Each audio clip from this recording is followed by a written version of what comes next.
Espero que, muy buenas tardes, espero que estén todos muy bien. Mi nombre es Sofía del Carril, yo soy la directora de la Maestría en Relaciones Internacionales de la Universidad Austral en Argentina. Les damos a todos la bienvenida a este nuevo encuentro de ciclos de diálogos de gobernanza global. Para los que nos están acompañando por primera vez, contarles que este ciclo se enmarca dentro del Centro de Estudios de Gobernanza Global de la Universidad Austral, del cual es director adjunto el embajador Ricardo Lagorio, que nos está acompañando en el día de hoy, y también el profesor doctor Andrés Fontana, que dirige la sección de investigación de este nuevo centro. Bueno, mientras esperamos que se vayan sumando quienes están en espera, les contamos que una vez más este encuentro lo que hará es presentar a un expositor, Juan Luis Manfredi, a quien ya voy a introducirles en unos segundos. Él hará su presentación y luego tendremos un espacio para preguntas, para comentarios, para reacciones, así que los animamos a todos a realizar preguntas y comentarios a través del chat, a través de la herramienta de Q&A que van a poder ver en, en este dispositivo de Zoom. También contarles que esta charla estaba prevista originalmente para el día 13 de septiembre, y esto es una aclaración que me gustaría hacer porque, bueno, como todos ustedes saben, quienes seguimos las relaciones internacionales, desde el sábado a la mañana estamos viviendo un momento muy particular en Medio Oriente que ha realmente sacudido muchos de los preconceptos y de las certezas que existían. Así que bueno, comentarles que esta charla fue organizada antes de esto. Obviamente nos vamos a referir a lo que está sucediendo en Israel, a lo que está sucediendo en la Franja de Gaza, pero bueno, había sido, como les decía, planteada con anterioridad. Voy a presentar muy brevemente a Juan Luis Manfredi Sánchez, es profesor visitante titular de la Cátedra Príncipe de Asturias en la Escuela de Servicio Exterior de la Universidad de Georgetown, en los Estados Unidos, donde enseña cursos sobre desglobalización, diplomacia pública y política urbana internacional. Con anterioridad fue director académico del Observatorio para la Transformación del Sector Público en ESADE Business School en España y profesor concursado en la Universidad de Castilla-La Mancha, donde enseña periodismo y relaciones internacionales. Escribe regularmente sobre diplomacia pública, relaciones internacionales, comunicación, tecnología, riesgo político, el orden liberal. Es autor de 16 libros y más de 80 artículos sobre estos temas y colaborador regular de muchos medios de comunicación en Europa y en nuestro continente. Bueno, Juan Luis, gracias por acompañarnos hoy, esta tarde. Es un placer tenerte con todos nosotros en este encuentro de diálogos de gobernanza global. Así que bueno, te doy la bienvenida nuevamente y te paso la palabra para tu exposición. Muy bien, Sofía, muchísimas gracias por la invitación de nuevo. La primera quedó en el aire, nunca mejor dicho, pero ya estamos aquí, que es lo interesante, para poder conversar, para poder encontrar puntos de acuerdo y de desacuerdo, que es lo más interesante en la conversación. Doy las gracias también al embajador Ricardo Lagorio y a mi compañero y colega Andrés Fontana para poder tener una conversación que ya hemos disfrutado en alguna ocasión en privado, pero que ahora vamos a hacer un poco pública, ¿no?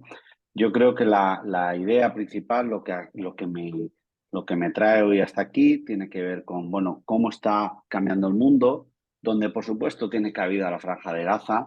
No está muy lejos de lo que planteábamos, pero estamos buscando un nombre a esto que sucede. Y eso es parte de la conversación. Si estamos pro, anti, más, menos, este es el gran debate de nuestro tiempo. La idea, como digo, será presentar 10 tesis sobre la desglobalización y a continuación abrir un debate rico e interesante, ¿no? Yo creo que puedo compartir mi pantalla, creo que ya aparece, si no me equivoco, ¿verdad? Y voy señalando aquí cuáles son esas 10 tesis, ¿no? La primera es lo que llamamos la tesis sobre la democracia. Para nosotros era el sistema, era el modelo, era la referencia. Sin embargo, cuando uno analiza lo que sucede en el entorno europeo, en el entorno del hemisferio occidental, lo que tenemos son democracias debilitadas y democracias con problemas internos. Algunos países lo quieren reconocer, otros preferimos mirar para otro sitio, otros queremos pensar que no pasa nada, pero tenemos que hablar de la calidad de la democracia, de los gobiernos y de los servicios que proveemos a nuestros ciudadanos. Precisamente porque lo que vemos es que hay otros modelos políticos que tienen cada vez más aceptación, más seguidores y más partidarios. Esta es la primera tesis. La democracia ya no es el modelo único y ni siquiera es el modelo al que aspiran muchos de los países. Durante muchos años se aspiraba a tener libertad de empresa, libertad de mercado, libertad de movimiento, integridad electoral, libertad de prensa, todas estas libertades y derechos fundamentales que articulan el sistema democrático. Hoy tengo dudas de que muchos de los países que aparecen como poco en naranja tengan esa aspiración. Da igual donde miremos, uno puede mirar su país en particular porque tiene más afectación o menos, pero lo que yo observo es que es una tesis generalizada. Cada vez las democracias tienen más problemas y no sé si antes en causa o en consecuencia, estos países prefieren, los que están más en rojo, no aspirar a este modelo político. En cuanto a su impacto en relaciones internacionales, tengo duda de que la división actual sea entre democracias y otros regímenes. Tengo mis dudas sobre estas Summits for Democracy que ha organizado la administración Biden, pero podemos conversar luego sobre ellas, ¿no? La segunda gran tesis, voy a ir muy rápido porque esta es la más fácil, son las tecnologías. ¿Qué pasa con los GAFAM, con Google, con Amazon, con Facebook, con Apple y con Twitter y con Microsoft? ¿Qué pasa con estas empresas? ¿Cuánto pueden afectar al futuro de las democracias y de las relaciones internacionales? Pongo solo un ejemplo muy rápido. ¿Cómo es posible que un solo señor, llamado Elon Musk, decida abrir o cerrar Starlink para dar cobertura al ejército de Ucrania? ¿Cuál es el impacto de esto? ¿Cuál es el modelo al que aspiramos? ¿Aspiramos a un modelo regulatorio, a un modelo competitivo, a un modelo que tiene que ver con las capacidades o cómo actuamos en este sentido? Esto tiene para mí algunas connotaciones muy claras. Primero, la concentración tecnológica no es un asunto de, digámoslo así, hay que ocupar y hay que desregularizar porque hay que nacionalizar. No, no tiene que ver con eso, tiene que ver con competencia, tiene que ver con calidad. Y en segundo lugar, tiene que ver con quién produce las tecnologías. Desde luego no es Europa. Será Estados Unidos quien produce el software, será China quien produce el hardware o será cualquier otro país donde se ensamblan estas piezas. Hay diferentes estrategias, diferentes ideas que conducen a un debate, y lo dejo por ahí, a lo que yo llamaría la economía política del dato. ¿Cómo se puede regular el dato? ¿Cómo se puede proteger? Los europeos somos partidarios de la privacidad, de la promoción, etc. Estados Unidos articula sus estrategias bajo la etiqueta de seguridad nacional y China, en cambio, ofrece una solución más vinculada a cuestiones que tienen que ver con el Estado, el retorno del Estado, la política industrial, etc. La tercera tesis tiene que ver con Europa. Si alguno de los presentes nos puede indicar cuál es el futuro de Europa, pues yo se lo agradecería, porque no es que Europa esté en crisis, es que Europa vive en estado de crisis. Pensemos en la crisis del 2008 de la eurozona, en 2014 en Ucrania, en Crimea, Ucrania, en 2015 la crisis de los refugiados, que reverberará ahora con las millones de salidas de Palestina y si no al tiempo, 2016 con la irrupción con la aprobación del Brexit, 2017 con el trumpismo, 2019 con el COVID, 2022, 2023 con la invasión de Ucrania. Esto es Europa y no tenemos claro qué es lo que queremos. Queremos ser unidad de mercado, queremos tener continuidad, qué es lo que queremos. No está nada claro ni entiendo muy bien cuál es el deseo que nos une, ¿no? Esto significa que Europa quiere despertar, se habla de la Europa carnívora, que por fin estemos en la mesa y podamos discutir y conversar, se habla de la necesidad de tener una Europa que por fin alinee sus intereses, pero se habla poco de nuestras dependencias y de nuestros problemas internos. No podemos ser una Europa geopolítica si tenemos todas estas dependencias a uno y otro lado del Atlántico, ¿no? Por supuesto, también esta idea de Europa tiene una consecuencia que es cuánto durará la unidad en la guerra de Ucrania. Llevamos ahora 86 semanas de guerra. ¿Cuántas más semanas tardaremos en ver problemas internos?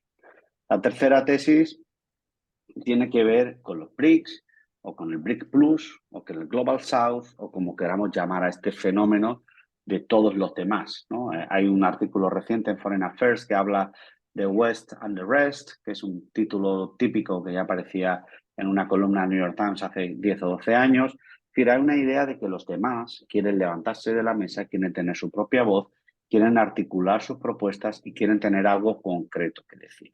Esto es importante porque durante años hemos aceptado que el estándar es el europeo y el norteamericano y el resto pues se vaya adaptando como pueda, que ya tendremos mejores o peores ideas.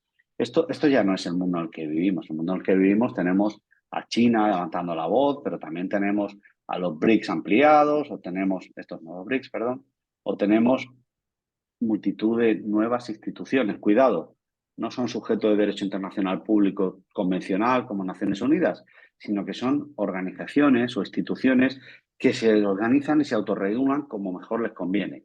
Pienso claramente en el G20, la incorporación de la Unión Africana y de si esto está conforme a algún tipo de arreglo internacional o cómo va esto. En mi cabeza aparece, por supuesto, la idea de que no sé si el G20 es legítimo o no, lo que sí sé es que otras organizaciones internacionales, léase la Organización Mundial del Comercio, están en camino de desaparición por desinterés de los propios actores. Bueno, unas nacen, otras mueren. La siguiente tesis tendría que ver con, voy avanzando aquí un poquito rápido, con África. África, ¿cuánto sabemos de África? Yo les invito a la audiencia a preguntarse cuánto sabemos de África. ¿Tenemos alguna concepción por, bueno, cuánto invierte, quién invierte, si somos más fuertes, más poderosos? Pero nos retamos a poner el Sahel en el mapa, dónde están nuestras inversiones, dónde son esos movimientos migratorios, cuánto sabemos de esto. Lo interesante es que las grandes potencias sí que han echado la mirada, sí que se han prestado a mirar qué sucede en África y han invertido. Lo único que yo sé de estrategia, y esto lo repito muchas veces, es que cuando usted no está interesado, otro lo está. Europa hace 25 años que no presta atención a lo que sucede. Estados Unidos nunca ha tenido una estrategia clara. Mientras tanto, China ha ido avanzando mediante la financiación de infraestructura, mientras la provisión de servicios, mientras prácticamente regalar las telecomunicaciones. Bueno, pues el actor más relevante en este minuto en África, para mi punto de vista, sería China. Algo de esto podríamos contar también de América Latina, que sería la siguiente tesis. América Latina es un sitio donde siempre pasa lo contrario que uno piensa. Tenemos un giro hacia la izquierda, luego un giro hacia la derecha, luego volvemos a girar y a revirar. Es difícil mantener cierta unidad en lo que es América Latina, que es un concepto en sí mismo que podemos discutir. Nos estamos refiriendo a los países del Caribe, nos estamos refiriendo a los del Cono Sur, nos estamos refiriendo solo a Brasil. La propia idea, la propia etiqueta de América Latina ya sería bastante discutible, ¿no? Lo que yo sí sé, y lo podemos denominar como uno quiera, quizás no alineamiento activo, como algunos autores, lo que sí sé es que América Latina es un sitio que ya no se va a conformar con ser, yo voy a llamarlo segundo nivel. ¿Segundo nivel qué significa? Bueno, vamos a esperar a ver qué nos dice Europa, vamos a esperar a ver qué nos dice Estados Unidos y luego ya después tomaremos nuestras propias decisiones en función de este supuesto eje occidental. Cuando uno analiza las inversiones, en realidad lo que tiene son otros países que sí que están prestando atención, otros países que sí que tienen la liquidez para invertir, para financiar, para promover proyectos en la región. Y esto es interesante porque de la mano de esas inversiones viene también la influencia. De la mano de esas inversiones viene la protección de intereses. Yo pienso que es poco acertado pensar que China controla América Latina, pero sí señalo un informe publicado por el Real Instituto Elcano, el think tank español de referencia, que señala que la opinión pública latinoamericana ve a Europa como un poder blando, un poder amable, un poder de gobernanza, de derechos humanos, ve a Estados Unidos como un poder duro, militar, incluso económico, pero ojo, sobre la mesa pone ahora que China es el gran poder tecnológico. Es el modelo que queremos seguir, sería lo que interpreto yo de esta encuesta. Por tanto, nuevas voces, nuevos actores y desde luego no se van a esperar o no se van a conformar con el último reparto, ¿no? Bueno, por supuesto podemos discutir cuánto es de esto. Después de hablar algo de geografía o de problemas que tienen que ver con la geopolítica, otro de los elementos que yo pienso que están afectando este nuevo fenómeno de globalización es esto que llamamos las vidas híbridas, ¿no? Piensen en esta reunión tan interesante que estamos teniendo online, piensen en sus propias vidas, piensen en sus teléfonos móviles. Nuestra vida ha dejado de ser on-off. Nuestra vida es on 24 horas y además estamos conectados en casa, en el trabajo, en el móvil, en la plataforma, en el diseño. Nuestra forma de consumir tiene que ver con las plataformas, tiene que ver con el entorno híbrido. Estas vidas híbridas afectan también al empleo, por ejemplo. Hay un auge de esto que llamamos los nómadas digitales. Hay un auge en cómo se organizan las ciudades, cómo podemos invertir en la construcción y el urbanismo de nuevos espacios que incorporen esta nueva vida híbrida. Para mí sería impensable demandar un coworking, digámoslo así, en mi bloque de pisos y sin embargo lo que encuentro es que cada vez más condominios ofrecen este tipo de servicios. Bueno, nuestras vidas son híbridas, cuanto antes las sumamos, mejor nos irá. La sexta tesis es lo que llamamos la incorporación de la vida política a las empresas o el consumidor político o cualquier tipo de actores que tienen que ver con las relaciones internacionales y que son de naturaleza privada.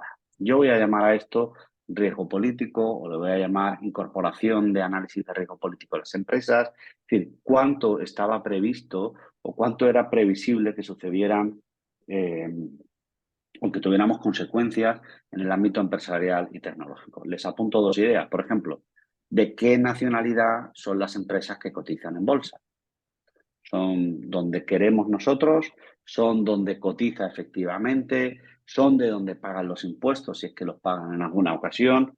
¿Dónde está esto? Esto es lo que no tenemos nada claro. Para mí es importante señalar, concretar que las empresas tienen que entender cuál es el entorno que les rodea, esto es fundamental, y que los gobiernos están empleando o están utilizando o están sugiriendo cuáles deben ser las medidas para avanzar. Estas nacionalidades fluidas tienen para mí un valor muy interesante. Ahora yo resido en Estados Unidos, ahora sigo de cerca toda la CHIPS Act, toda la Science Act. Estamos hablando de $1 billón directos a las políticas industriales. Estamos hablando, en cambio, en Europa, cómo encontramos políticas que tienen que ver con, ¿cómo diría yo?, con la protección del medio ambiente y del cambio climático. De fondo lo que encontramos es el uso de las empresas para defender intereses estratégicos. Pensemos en las redes del Belt Road Initiative, qué empresas están produciendo y promocionando estas infraestructuras chinas, quién está ganando esos concursos y qué consecuencias tiene. O piensen, por ejemplo, la idea que está en el Senado de Estados Unidos, que es limitar que las empresas chinas ganen los concursos de Banco Mundial y FMI. No es poca cosa. Es decir, mercado libre sí, pero que ganen nuestras empresas, es lo que transmito aquí, ¿no? La siguiente tesis tendría que ver con, bueno, por supuesto aquí nuestro amigo Elon Musk, que aparece de vez en cuando. La siguiente tesis tiene que ver con, bueno, tenemos más ideas de empresas participando, tiene que ver con la guerra. ¿Alguien sabe cómo va a acabar la guerra? También les invito a contarnos cómo va a acabar. Estos son los primeros análisis de lo que va a suceder. De repente la OTAN se ha incrementado en su número de miembros, tenemos análisis económicos, pero cuando hablamos de la guerra, un buen europeo solo piensa en Ucrania. ¿Qué sucede? ¿De qué guerra hablamos? ¿De qué guerra me habla usted? Me habla usted de Nagorno-Karabaj, que mencionábamos antes en la previa, de Palestina, de lo que está sucediendo en el Sahel, recuerden la retórica que hay aquí, la guerra contra el narcotráfico. ¿De qué guerra estamos hablando? Hay muchas guerras en marcha y cada una de ellas pues tiene unas características. Algunas son por disputa territorial, otras tienen que ver con conflictos entre estados, otras tienen que ver con literalmente con genocidio, con sí, algo parecido a genocidio. Algunas tienen que ver con reclamaciones territoriales. No hay un solo modelo único de guerra y esto lo dejo así para dejárselo al embajador Legorio. y no tenemos claro quién es capaz de poner orden en estas cuestiones bélicas, el Consejo de Seguridad y otros instrumentos que nos habíamos dado, ¿no? La novena tesis que a mí me parece relevante es esto que llamamos la irrupción de las emociones. Las emociones están en la vida pública, las emociones están en las relaciones internacionales, las emociones forman parte de nuestra forma de entender, de acceder, de conocer. Para mí, lo más interesante en materia de relaciones internacionales, el auge de la nostalgia y de la memoria, la búsqueda del estatus. ¿Qué es esto sino la idea de yo necesito estar en la mesa de los mayores? Esto es el mensaje que podemos seguir una y otra vez en los discursos de Putin. Yo merezco respeto, yo merezco estar. La OTAN supone una amenaza ontológica a la seguridad de Rusia. Todo esto yo no digo que sea verdad o que sea mentira. Lo que señalo es que es difícilmente demostrable porque está basado en emociones. Emociones como el miedo, como la inseguridad, como el nacionalismo, como el respeto, como el estatus que decía Pierre Bourdieu. Todo esto tiene que ver con las emociones. Para cuestiones de estatus viene a mi cabeza la necesidad de pensar en cuál es el rol de India, qué estatus quiere tener en el nuevo orden que viene, ¿no?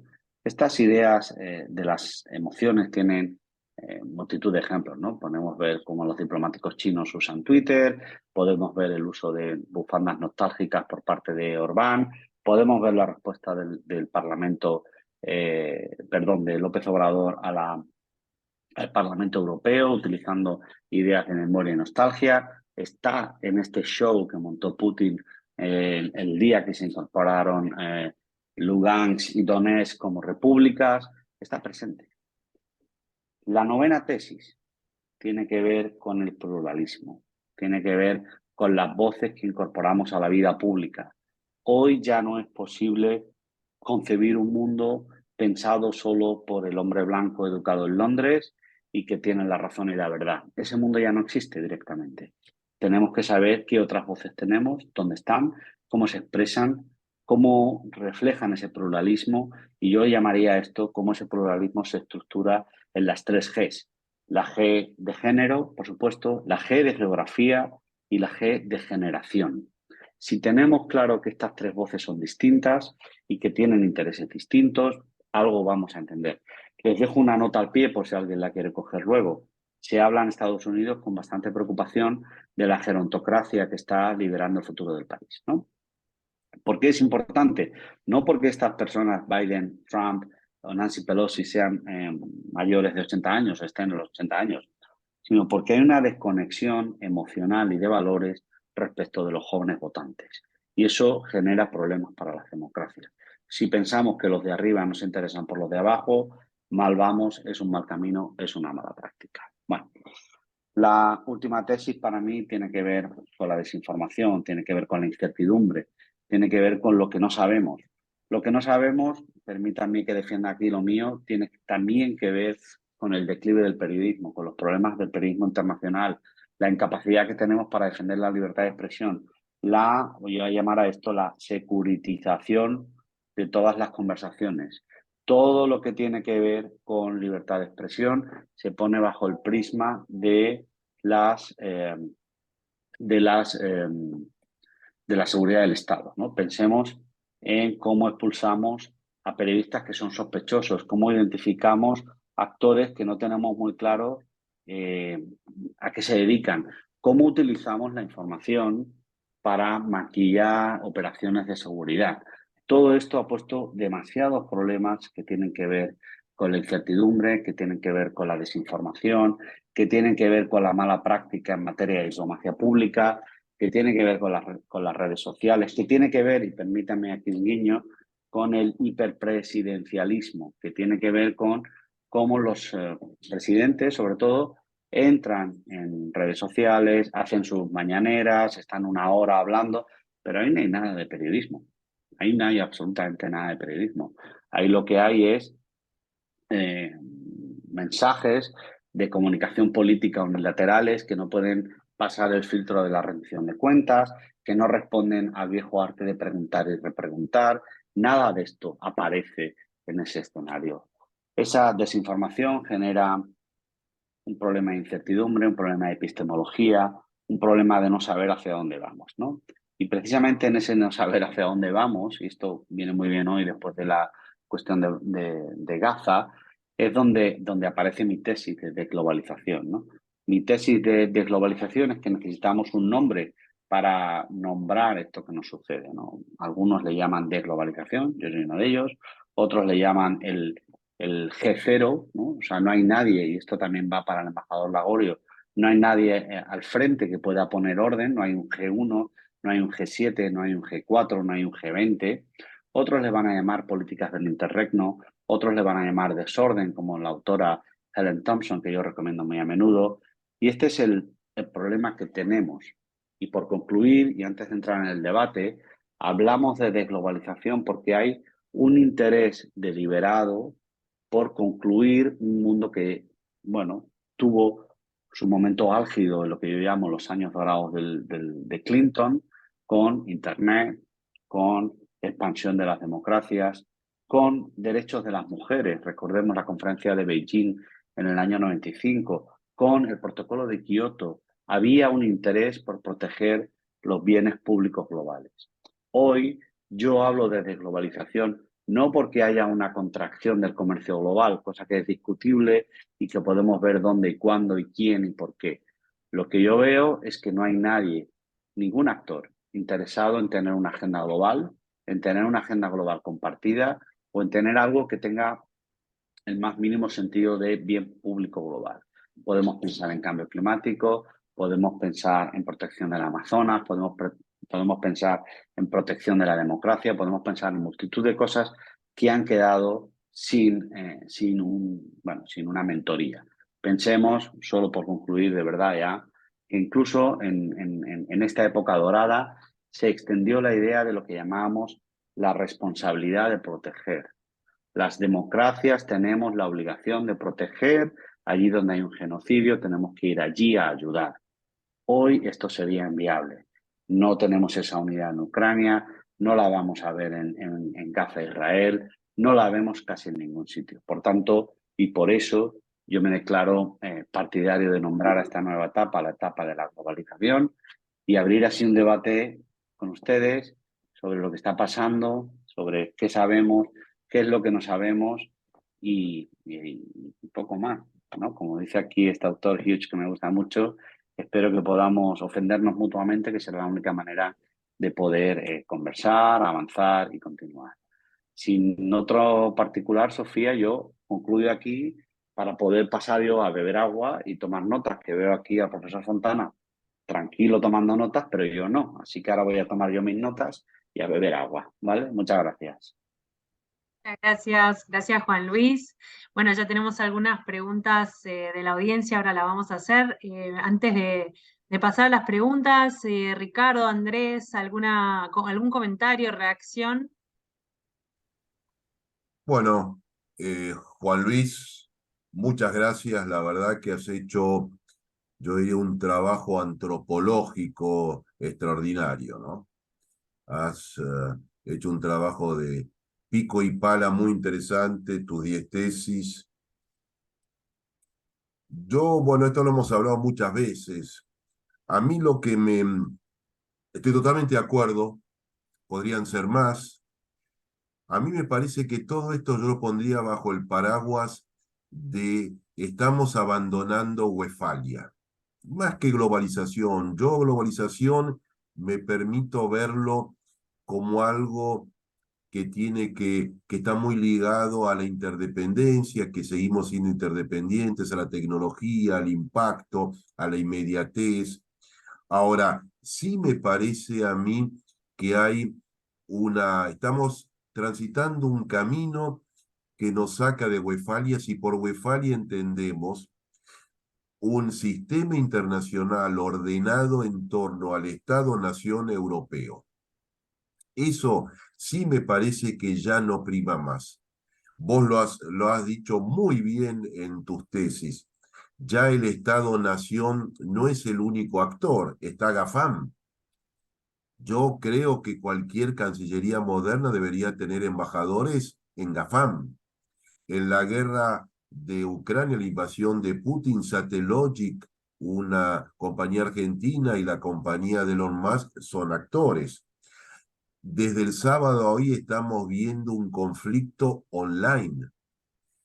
Y después el otro término es el fin un poco del Estado-Nación europeo. Eh, el otro día estaba leyendo el discurso del presidente de Guinea en la Asamblea General, Mamadi Doumbouya, un general que hizo un golpe de Estado en el 2021, y muy claramente a Occidente, a Europa, le decía, váyanse, nosotros queremos crecer. Hace un par de semanas, no hace mucho tiempo, la misión de paz en Malí fue cerrada a pedido de Mali, se tuvieron que retirar los franceses, las Naciones Unidas, quedó un resabio de esta salida de Westfalia, que es el grupo Wagner. Estos actores de la guerra, como el Hamas, que no son Estado. Así que eh, coincido totalmente con vos, te felicito por haber ordenado estas 10 tesis. Yo lo único que creo que estamos saliendo Westfalia y esto va a tener un impacto porque ya no hay más monopolio de lo que representaba el Estado-Nación Europea. Gracias. Muchísimas gracias, Juan Luis. Juan Luis, yo estaba tomando nota de algunas ideas, digamos, que siempre son reactivas, más que... La verdad que tu trabajo es monumental, coincido plenamente con Ricardo, y los adelantos que nos diste en conversaciones previas se quedaron muy cortos respecto de cómo se puede apreciar este fresco de situaciones que ilustran, digamos, un mundo muy desordenado, un mundo que claramente creyó encontrar un orden durante un periodo muy breve, se desmoronó muy rápidamente. Creo que el contraste, digamos, ¿no?, entre la década del 90 y la década siguiente, o las dos décadas siguientes, para incluir Crimea en la segunda década de este siglo, tiene que ver con lo que dice Ricardo, tiene que ver con esta debilidad westfaliana, para llamarlo de esa manera, pero también tiene que ver con, digamos, los liderazgos, ¿no? Yo creo que el pasaje de Clinton a Bush no son precisamente, digamos, definitorios de las décadas, pero claramente son definitorios de dos comportamientos muy contrastantes de Estados Unidos, una desaprensión de Estados Unidos acerca de su responsabilidad, que tal vez en la década previa Clinton haya sobreactuado, Clinton y su, digamos, forma de mirar el orden global, acompañado por personajes en Estados Unidos, en Europa y en otras latitudes. Incluso ha habido en ese momento, digamos, una cierta, digamos, no solo presencia potenciada de la OTAN, sino atracción de la OTAN hacia este orden claramente occidental, de actores claramente no occidentales. Y hubo un cambio brutal, digamos, ¿no?, después de los ataques terroristas, que yo no quiero comparar, porque siempre uno cae en la torpeza, digamos, cuando hace esas cosas, pero no pude evitar hoy,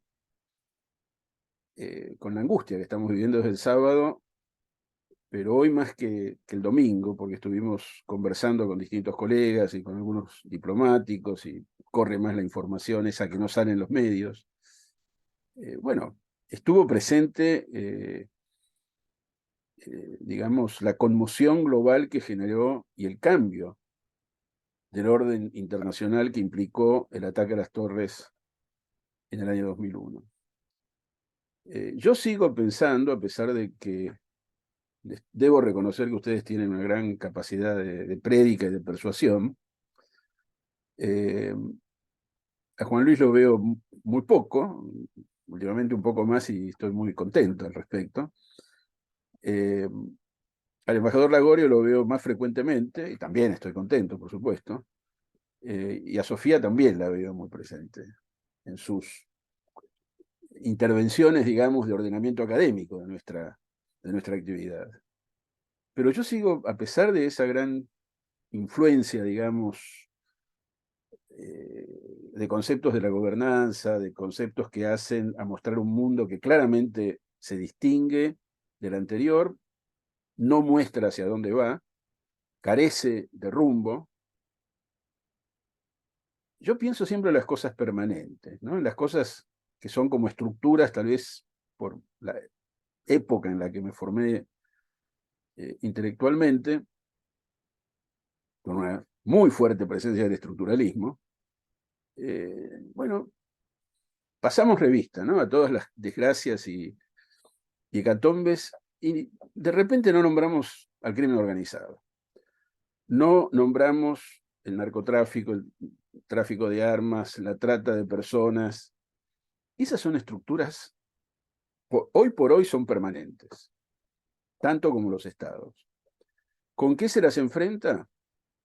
Bueno, hay una gran cantidad de movimientos, digamos, internacionales que generan, digamos, una cierta fuerza frente a lo que esto implica, porque plantean los valores que estas organizaciones criminales vulneran.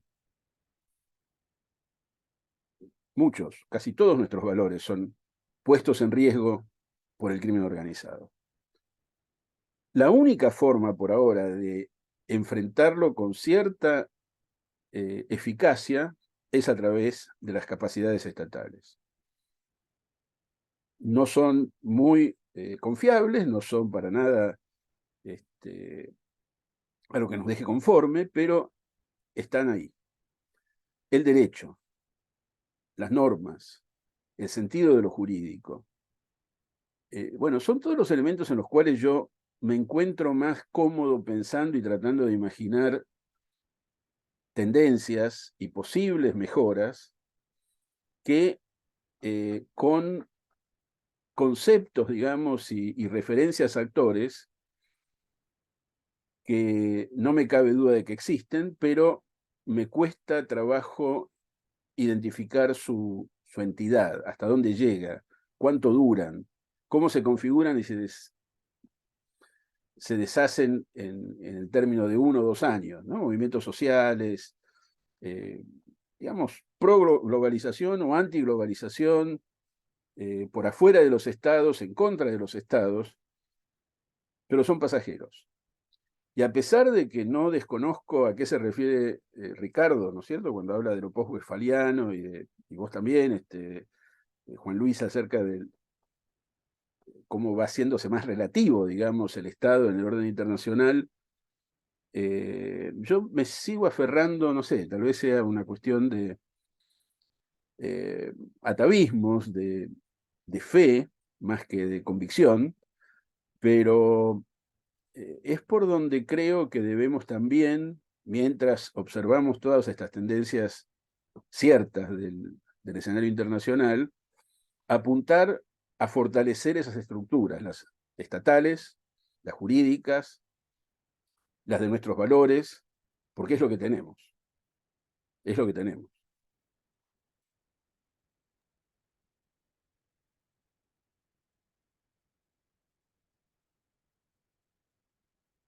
Si querés, reviso mis notas y veo si me olvidé de algo. Gracias, Andrés. Gracias, Ricardo. Bueno, Juan Luis, si querés responder, contarnos tus reacciones a estos comentarios antes de pasar a las siguientes preguntas. Muy bien. Pues mira, un par de comentarios rápidos. Primero al embajador Lagorio, luego al profesor Fontana. En relación con lo que plantea el embajador, en efecto, la desglobalización no tiene que ver con la disolución de la interdependencia.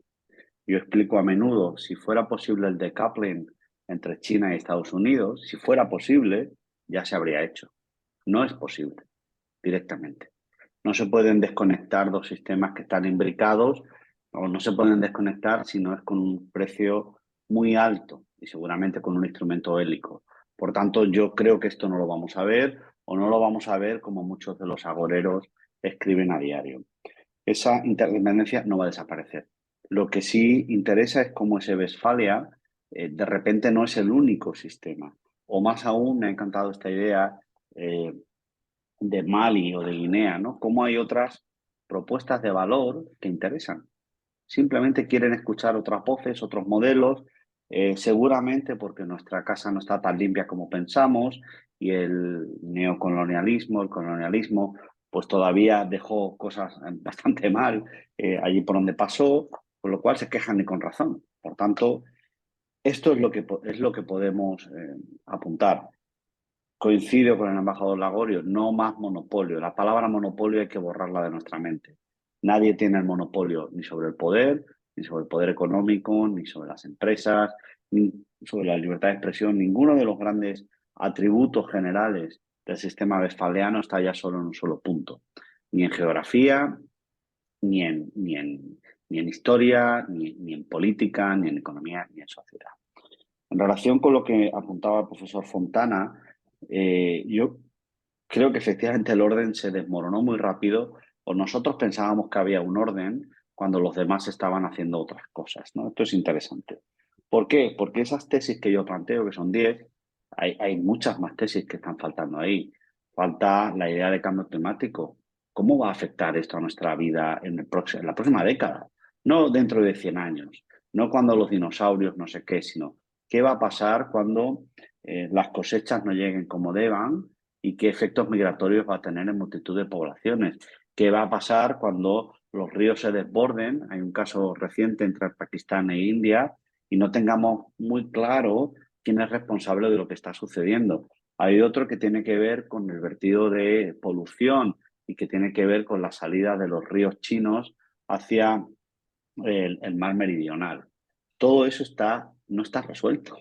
No está resuelto, pero el problema está ahí, ¿no? Yo creo que ahí comparto la idea de que el Estado no va a desaparecer. No va a desaparecer porque no tenemos otra solución mejor, porque no sabemos cuál es esa otra solución. Yo, que abogo y que defiendo y que escribo sobre el rol de las ciudades en la globalización, nunca lo hago en una dicotomía frente al Estado. El Estado sigue efectivamente teniendo, o aspiramos a que tenga el monopolio sobre el uso de la violencia. Ya, estos días ya vemos que no sucede así, pero en todo caso sí que es el único que tiene capacidad para imponer ciertas ideas de derecho. Mi problema respecto al rol del Estado en este proceso desglobalizador es, primer problema, que no tengo muy claro que los Estados quieran atenerse a las normas que nos hemos dado.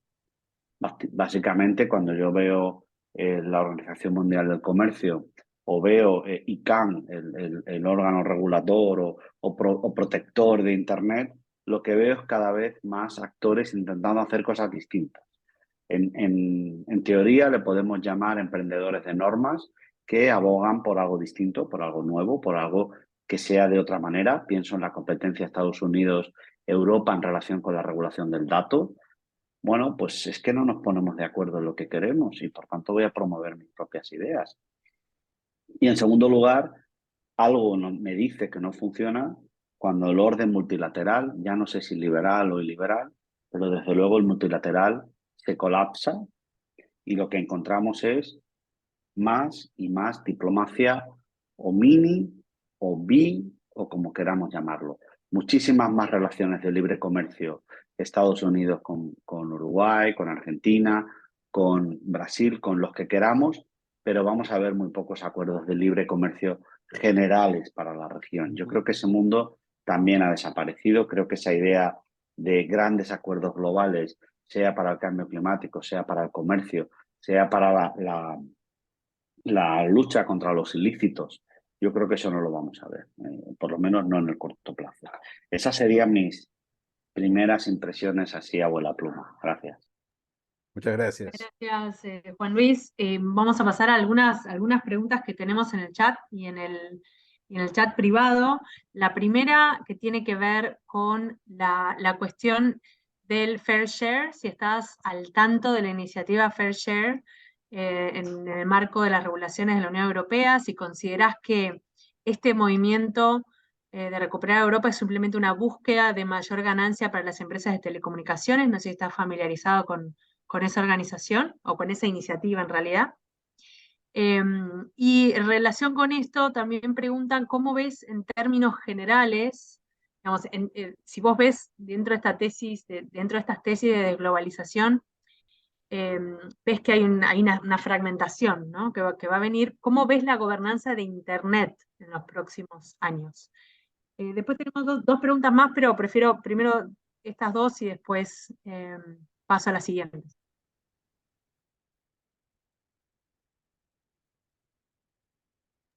Estás muteado. Perdón, este es el tic de ir rápidamente a cerrar para que no se cuele el sonido, pero no siempre responde uno a la misma velocidad. Yo creo que la gobernanza de Internet es el gran caso que me permite hablar de problemas de globalización, desglobalización. ¿Por qué? Porque encontramos, decíamos, esos tres actores con propuestas políticas distintas acerca de qué entendemos por dato, cómo se transfieren los datos, qué entendemos por tecnología, qué entendemos por interés estratégico. Es decir, ¿de verdad Estados Unidos bloquea las importaciones, exportaciones de microchips y también Holanda también Holanda, con el ánimo de bloquear el desarrollo chino o hay algo más? La propia idea europea no está clara. Europa tiene dos conversaciones al mismo tiempo, ¿vale? Esto es muy europeo de tener más regulación de la que podemos digerir. Por un lado, tenemos a Emmanuel Macron y a su comisario Thierry Breton hablando de soberanía digital.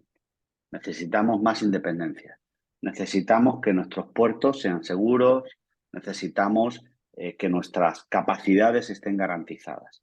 En cambio, tenemos al otro lado de la mesa, en la misma mesa de la Comisión Europea, a los actores que tienen que ver con competencia y que tienen que ver con economía, que tienen que ver con política exterior, que hablan de autonomía estratégica. Europa no puede ser una isla, sino que tiene que estar conectada con Estados Unidos, precisamente para hacer frente a otros actores que puedan estar apareciendo.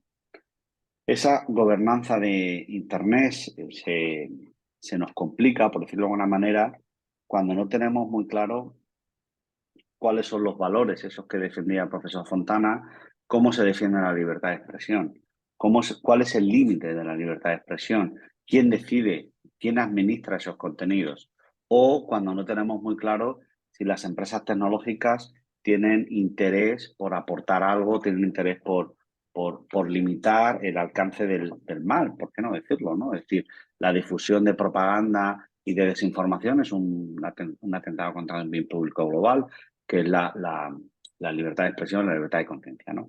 Por tanto, para mí, mientras que no resolvamos, voy a nombrar 3 conflictos en relación con la gobernanza de Internet, difícilmente vamos a poder avanzar.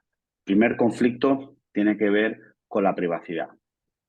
Tenemos el modelo europeo muy sobreprotector, pero es un modelo poco interesante para multitud de países. Segundo, relacionado con esto, porque hay otro actor que se llama China que hace de la vigilancia un negocio. Por tanto, hay más actores interesados en la vigilancia que en la protección de la privacidad. Vigilancia incluye controlar los movimientos sociales, controlar la protesta, controlar las conversaciones. Segundo tema digital que no tiene una solución rápida, ni fácil, ni elocuente.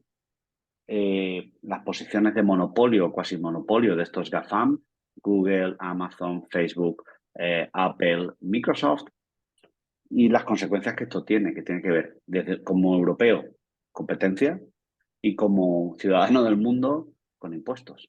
¿Dónde se pagan estos impuestos? 136 naciones han firmado en la OECD la intención de poner un impuesto global a las tecnológicas. Bueno, no sé hasta dónde llegará, ni quién, ni cómo se ejecutará esto, pero es evidente que la burla permanente de las tasas digitales es algo que hay que afrontar. Hay que saber dónde se genera esta riqueza y cuándo se paga. Y el tercer eje, por decirlo de alguna manera, sería en qué momento o cómo se gestionan o se regulan los conflictos relacionados con lo digital y con el dato. Si es el modelo europeo, donde el ciudadano es el centro, si es el modelo norteamericano, donde la empresa es quien ejecuta todas las políticas públicas, o si es el modelo chino, donde es el gobierno, el Estado, que son parejos, y el partido y también, por qué no decirlo, el ejército, quienes controlan la conversación acerca de lo que es digital o no, cuándo y qué se puede comprar, vender y exportar. Por tanto, me declaro un poco escéptico de la gobernanza de Internet, sobre todo porque lo uso en mi libro como modelo de desglobalización. Gracias. Gracias Juan Luis. Otra iniciativa interesante, no sobre Internet, pero sí sobre tecnología, en particular sobre la inteligencia artificial generativa, es la que comenzó en el G7 en Japón, el proceso Hiroshima sobre regulación de este tipo de inteligencia artificial, en donde también vemos que estos intentos de gobernanza ocurren en distintos foros, ¿no? Que pueden ser o específicos a ciertos temas o específicos a ciertas regiones.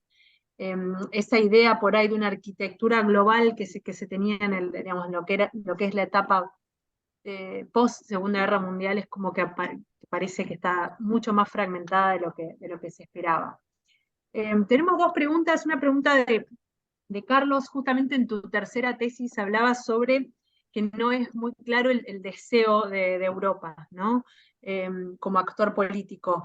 Y acá la pregunta tiene que ver con lo sucedido en Israel y Gaza y Palestina este fin de semana. ¿Cuál pensás que va a ser la postura de la Unión Europea o de sus liderazgos sobre esta temática? Hoy justo vimos también un ida y vuelta interesante sobre la cuestión de la ayuda a Palestina. Hubo como una declaración en un sentido y luego una rectificación. ¿Cuál te parece que va a ser la postura de la Unión Europea y de sus líderes? Muy bien. Muchas gracias, Sofía. Yo creo que esa es la pregunta acertada para explicar el problema de la tesis 3. ¿Cuál es el proyecto de Europa? La idea de imponer sanciones a Palestina o algo parecido ha sido deslizada por el comisario húngaro, propuesto en el gobierno de Orbán.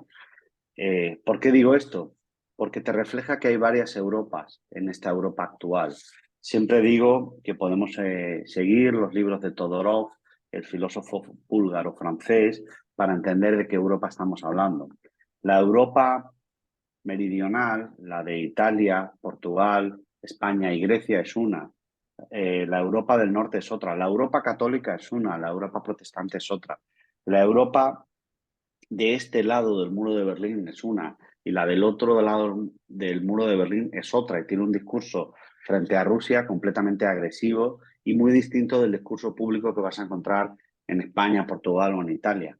O incluso, si quieres, a título de anécdota, encuentras la diferencia entre la Europa del aceite de oliva y la Europa de la mantequilla. Por tanto, esto que puede parecer menor me sirve para explicar cuál puede ser la respuesta. Pues no lo sé, porque no tengo claro que haya una unidad de acción exterior y que tengamos claro cuáles son nuestros intereses. Si me voy a la conversación humanitaria, va a haber, yo he estimado y he escrito 5 millones de refugiados, porque creo que la onda expansiva será tal cual, y eso necesita una respuesta. Justo este viernes, Polonia y Hungría se plantan y deciden que los temas de asilo y migración tienen que estar fuera de los pactos, porque si no, no podemos avanzar. En segundo lugar, no tengo muy clara cuál es la respuesta, porque no podemos pedir a Israel que no se defienda, pero tampoco podemos dejar a los palestinos aislados. Es muy difícil pedir a dos socios en guerra, perdón, a dos países en guerra, lo contrario a lo que van a hacer. Te genera una situación completamente, bueno, de falta de autoridad, ¿no? Que es un poco el problema europeo. Y solo por concluir respecto a qué proyecto europeo queremos, pues es que esta es la gran pregunta que algunos, yo me considero europeísta, muy europeísta, más partidario de la integración, no encontramos acomodo. Europa ha crecido desde el año 2004 a gran velocidad, tanto en número como en tamaño, como con muchas de las iniciativas, pero no tengo tan claro que se haya dotado de las herramientas y los instrumentos que se necesita para la gobernanza global. Es el tema de nuestro centro, es el tema de la conversación. Si no sabemos cómo coordinar intereses, cómo ajustar el corto con el largo plazo, si no tenemos claro cómo un solo socio te basta para arruinar un proyecto, pues genera fricciones de gobernanza una y otra vez. El tema de asilo e inmigración es el más claro y yo creo que precisamente el más adecuado para hablar de los futuros sucesos de Gaza a partir de esta noche, si no me equivoco. Ahí, bueno, voy a unir dos preguntas, una que dejaba Ana por el chat y otra mía. ¿Qué rol ves? Nosotros, primero para poner por un poco de contexto, nosotros en el Centro de Estudios de Gobernanza Global tenemos tres grandes áreas, ¿no? Un área que se encarga principalmente de cuestiones sistémicas y multilateralismo, una segunda área que trabaja lo que llamamos informalmente temas de la agenda global, como ambiente, como migración, como tecnología, y una tercera área que se enfoca en Argentina y la gobernanza global, ¿no? Mi pregunta, la primera pregunta es respecto a estos temas de la agenda global, ¿no? Estos temas transversales que no tienen pasaporte, cuyos son problemas sin pasaporte y hay soluciones sin pasaporte, ¿no? Hablamos de salud global, de cambio climático, de narcotráfico, bueno, la lista es larga. ¿Qué, digamos, qué ofrece este nuevo orden para la solución y la mitigación de esos temas, ¿no? Esa es la primera pregunta. Y la segunda, y le agradezco a Ana el comentario, vos te especializás, o uno de tus sombreros tiene que ver con el rol de las ciudades, ¿no? ¿Qué rol tienen las ciudades en este mundo de desglobalización? Bueno, me quedo con la primera y luego pasamos a la segunda. El modelo multilateral que vamos a observar en la próxima década yo lo llamaría a la carta. No sé si esto es un sistema global o es un sistema de múltiples polaridades o de múltiples globalizaciones. Una de las tesis que yo abono es que durante 3 décadas hemos tenido algo parecido al consenso de Washington, que tiene que ver con abramos los mercados, hay que privatizar, además hay que liberalizar los partidos políticos, además necesitamos democracia sin competencia. Esta idea de consenso de Washington más o menos la conocemos. Lo que emerge ahora es también lo que llamamos el consenso de Beijing, que es todo lo contrario. Yo tengo dinero, tengo inversiones, tengo tecnología y no voy a hacer preguntas acerca de tu sistema político, de tus inquietudes o de cómo está la voz de las mujeres en el Parlamento. La primera tesis, si recuerdas, Sofía, tiene que ver con las democracias. Yo tengo mis dudas sobre que el modelo, el sistema y el régimen político democrático sea el estándar al que aspiran muchos de los países. Y muchos no es solo la debilidad de la calidad de la democracia en multitud de países, y si quieres empiezo por el mío, por España, y continúo por el mío de residencia, Estados Unidos, sino también que hay otros actores que han dejado de lado ese interés. Pienso en Marruecos, pienso en Turquía. Durante muchos años se hablaba de estos dos países como los dos grandes aliados, socios de Europa en el Mediterráneo, socios de la OTAN, ¿no? Como decía el profesor Fontana, gente que iba a estar empujando en una línea. Hoy no pienso que Marruecos, Turquía o Qatar tengan el más mínimo interés en incorporarse a la democracia liberal tal y como la entendemos nosotros. Por tanto, veamos ese sistema multilateral cada vez con más plurales, más multilaterales, más globalización. En relación con las ciudades, pues yo creo que es mi pregunta preferida, evidentemente. Aquí me acojo el derecho a reclamar lo que se llama la hipótesis de Boston, ¿no? La democracia americana nació en Boston, nació en una ciudad, porque la ciudad es la unidad de medida de la política pública, porque en la ciudad encontramos los problemas y las soluciones para la globalización. En la ciudad la política es real, es directa, es tangible, no tiene que ver con los pasaportes, no tiene que ver con las nacionalidades, tiene que ver con los problemas que tiene la ciudadanía y que merecen una solución. Estoy pensando en el orden económico, en las ciudades donde tenemos infraestructuras que atender. En el orden social es donde encontramos innovación política, derecho, una expresión que me parece fascinante, ¿no? El derecho a ser uno mismo en la vida pública. No tengo por qué ser el perfecto español. Soy el que soy y me expreso con libertad en la ciudad. Y en el ámbito político, porque es en la ciudad donde podemos probar, experimentar e innovar. En todos los estudios que hemos tenido hasta la fecha, en las ciudades es más fácil encontrar soluciones democráticas, soluciones partidarias del multilateralismo. ¿Por qué? Porque seguramente las ciudades están ocupadas de sus ciudadanos y no están ocupadas de otros, voy a llamarlo así, entelequias, que no sabemos muy bien dónde empieza y acaba el Estado-Nación o dónde empieza y acaba el pasaporte, estas cosas que son menos precisas de lo que nos gustaría ver conforme al derecho internacional. Gracias Juan Luis. Bueno, no sé si Andrés o Ricardo tienen algún comentario, reacción final. Andrés. Querría compartir un concepto, una noción que por algún motivo me viene recurrentemente a la mente cuando estamos discutiendo distintas cosas, que es una respuesta a críticas muy fuertes a Occidente, a la democracia, a los Estados Unidos como un país democrático, pero que ahora pareciera tener ciertas desviaciones, y a su actitud frente a situaciones en el mundo, ¿no? Incluyendo en este comentario la OTAN. El comentario es, muchas de estas categorías valorativas de principios, de valores fuertes, digamos, ¿no? Como la democracia, el respeto de la persona, los derechos humanos, incluyendo la igualdad, en cierto sentido, de los estados dentro de un orden jurídico internacional, que en realidad es para los pares. Es decir, cuando en Estados Unidos se insiste tanto en el carácter democrático de su sociedad, no es cínico. Hay una gran desigualdad.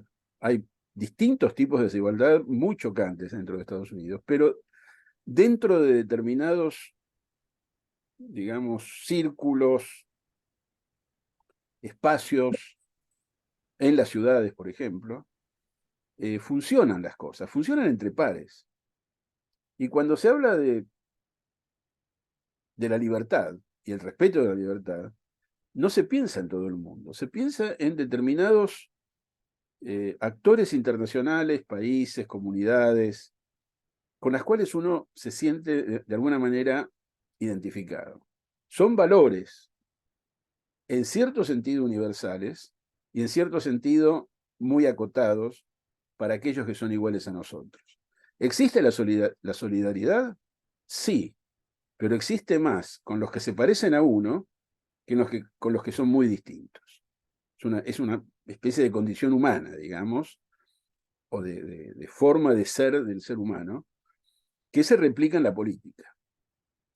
Insisto, esto no es un comentario irónico, cínico, ni nada por el estilo, es una observación sobre la que vengo reflexionando, digamos, ¿no? Porque de otra manera pareciera que ya no se sostiene ningún valor y está todo puesto en duda y prácticamente no hay nada que funcione. Y lo que se está revelando, debido a que tenemos muchísima más información que en cualquier momento pasado de la historia, es que las cosas funcionan, pero funcionan acotadamente, no funcionan universalmente. Dentro de la familia, digamos, ¿no? Es lamentable, aclaro que no es un comentario que me agrade, pero es algo que me hace pensar enfrentando distintas situaciones donde se critica o se pone en duda determinados valores de Occidente, básicamente. Perdón, Ricardo, antes de ir a tu comentario final, ahí tenemos una pregunta de Sandra en preguntas y respuestas. Quería saber si Juan Luis la podía tomar brevemente antes de cerrar. Sandra pregunta, ¿se podría pensar en una vuelta a una especie de medievalismo como sinónimo de descentralización frente a un modelo estadocéntrico propio de la modernidad occidental? Esta es buena pregunta, ya la respondió Humberto Eco hace unos años en un libro maravilloso sobre la vuelta la vuelta a la Edad Media, decía, ¿no? Que tiene que ver con esta...